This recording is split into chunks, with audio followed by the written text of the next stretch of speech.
ক্ষীরের ঘ্রাণ পেয়ে ক্ষীর খাওয়ার আবদার করলো। তোমরা তো জানো বাবা কতটা ক্ষীর পছন্দ করে। তোমরা তো ক্ষীর বানাচ্ছ, বলো আমাকে এক বাটি ক্ষীর দেবে গো? আমি জানতাম এই ভিখারিরা আমার বাসায় কিছু না কিছু চাইতেই এসেছে। এই যা, যা এখান থেকে বলছি। কাকা, আমরা আবার যখন ক্ষীর বানাবো তখন আপনাদের দিয়ে যাব। দিন না একটু। ক্ষীর বানাবে? 3 বেলা ঠিক মতো ভাতই খেতে পারে না, আবার ক্ষীর বানাবে? এই যা এখান থেকে, যা, না হয় লাঠি পিটা করবো। কাকা, এভাবে কেন বলছেন?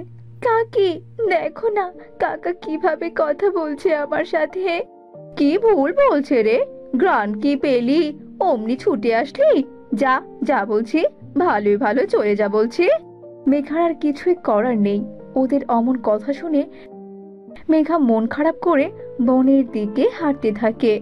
সামান্য ক্ষীর চাওয়ার কারণে কেউ অমন করে অপমান করে বুঝি? কতগুলো কটু কথা শোনালো আমাকে।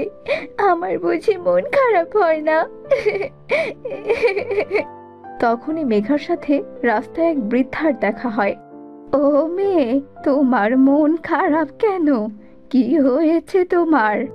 ও মা, তুমি কে গো বুড়িমা? আর এখানে বা তুমি কি করছো? ও জেনে তুমি কি করবে? তুমি বলো তো দেখি, তোমার কি হয়েছে? তখন মেঘা সেই বৃদ্ধাকে তার সাথে ঘটে যাওয়া সব কথা খুলে বলে। আর তা শুনে বৃদ্ধা বলে, আহারে, ওরা কত স্বার্থপর। একটু ক্ষীর দিলে কি আর এমন হতো? শোনো মে, শোনো, আমি তোমাকে সাহায্য করতে পারি গো। তুমি আমাকে সাহায্য করবে?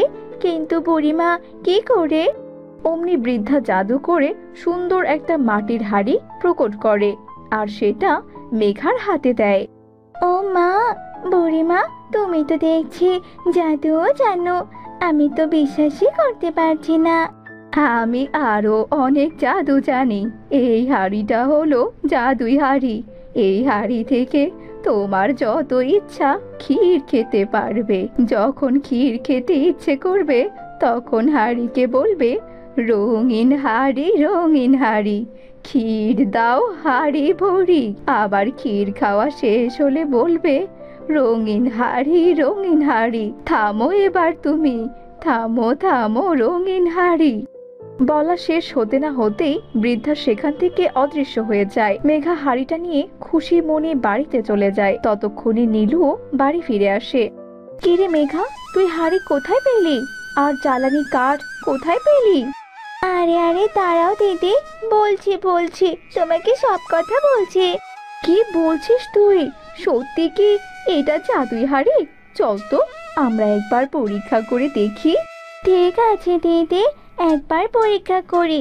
রঙিন হাঁড়ি, রঙিন হাঁড়ি, ক্ষীর দাও হাঁড়ি ভরি। অমনি পুরো হাঁড়ি নিমিষেই ভরে যায় ক্ষীরে। এই মেঘা, এ কি? এ তো দেখি সত্যি জাদুর হাঁড়ি। আমরা এত ক্ষীর দিয়ে করবো কি? এখন হাঁড়িকে ক্ষীর দেওয়া বন্ধ করতে বল তাড়াতাড়ি।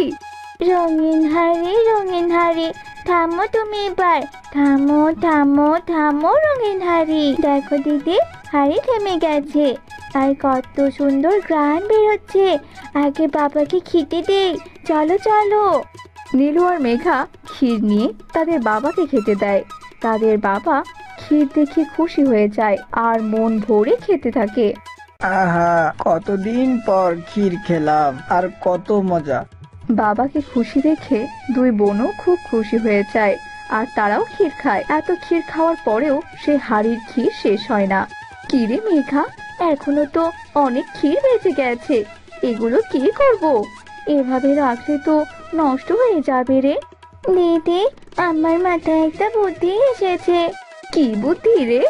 চলো আমরা গরিবদের মাঝে এই ক্ষীরগুলো দিয়ে দেই। এতে সবাই পেট পুরে ক্ষীরও খেতে পারবে আর খুশিও হবে। হ্যাঁ, এটা তুই খুব ভালো কথা বলেছিস বোন। এরপর মেঘা আর নীলু তাদের গ্রামের গরিবদের ক্ষীর খেতে দেয়। তারা এত মজার ক্ষীর পেয়ে খুব খুশি হয়ে যায়। তোমরা সত্যিই খুব ভালো। আমরা তো 3 বেলা ঠিক মতন খেতেও পারি না, আর তোমরা আমাদের এত মজার ক্ষীর খাওয়ালে। সবাই মেঘা আর নীলুর কাজে খুব খুশি। এভাবেই দিন কাটতে লাগলো। দুই বোন রোজ জাদুই হাড়ির সাহায্যে গরিবদের ক্ষীর খাওয়াতো। এভাবেই জাদুই হাড়ির কথা পুরো গ্রামে ছড়িয়ে পড়ে। আর এই কথা গোপাল আর তার বউয়ের কানেও পৌঁছে যায়।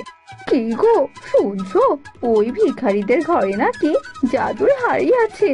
তুমি সেই হাড়িটা চুরি করে আনো না গো। হ্যাঁ গো হ্যাঁ, আমিও তাই ভাবছি। পুরো গ্রামে যেন ভিখারিদের নামে হইচই পড়ে গেছে। এত হইচই আর সহ্য হয় না। যেভাবেই হোক ওই হাড়িটা চুরি করতেই হবে।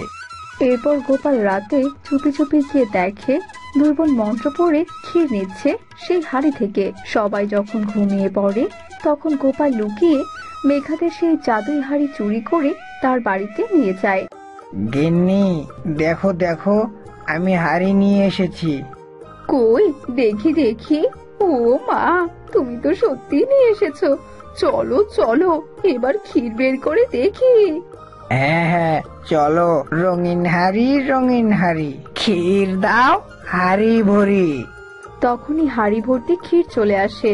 হাড়ি ধীরে ধীরে ভরে গিয়ে চারদিকে ছড়িয়ে যেতে থাকে। কি গো, এ তো পুরো ঘর বাড়ি ভেসে যাচ্ছে। এবার থামাও থামাও। রঙিন হাড়ি থাম এবার। আরে, মন্ত্র কাজ করছে না। আমি মন্ত্র ভুলে গেছি। আয় আয়, আমরা এখন কি করব? পুরো ঘর যে ভেসে যাচ্ছে, হাড়ি তো থামছেই না। আর এমন গরম ক্ষীর, হায় ভগবান! গোপাল হাড়ি থেকে ক্ষীর বের করার মন্ত্র তো জানতো, কিন্তু তা বন্ধ করার মন্ত্র জানতো না। আর তাদের পুরো বাড়িতে ক্ষীর দিয়ে ভরে যায়। ধীরে ধীরে বাড়ি থেকে রাস্তায়ও ভরে যায়। বাঁচাও, আমাদেরকে কেউ বাঁচাও। আমরা যে ক্ষীরে ডুবে যাচ্ছি। বাঁচাও, আমাদের বাঁচাও।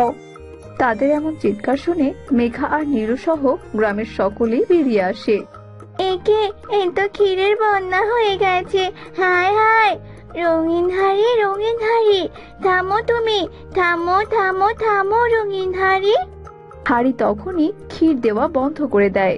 আর গোপালরা কোনোভাবে বের হয়ে আসে আর মেঘাদের কাছে ক্ষমা চায়। মেঘারাও তাদের ক্ষমা করে দেয়।